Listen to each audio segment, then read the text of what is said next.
नाज़रीन, घड़ी असन खां ब्रेकिंग न्यूज़ शेयर करे रहिया आहियूं, जिते क़ौमी अवामी तहरीक ऐं JUI जे कारकुननि में झेड़े जा इत्तला मिलिया आहिनि।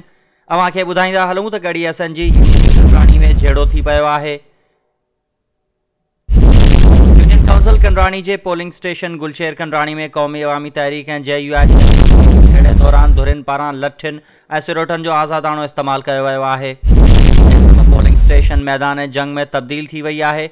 वधीक तफ़सील मालूम करण लाइ असीं राब्तो कयो आहे घड़ी असन में मौजूद पंहिंजे खोसो सां। जी अब्दुल गनी, तफ़सील खां आगाह कजो।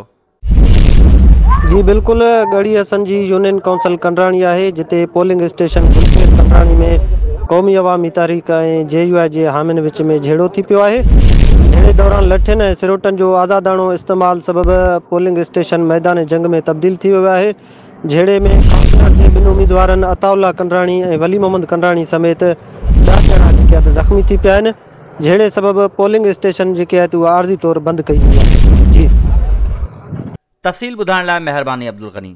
घड़ी असन खां अब्दुल गनी तफ़सील ॿुधाए रहियो हो, जिते क़ौमी अवामी तहरीक ऐं JUI जे कारकुननि में झेड़े जे नतीजे में 2 उम्मीदवारनि समेत 10 ॼणा ज़ख़्मी।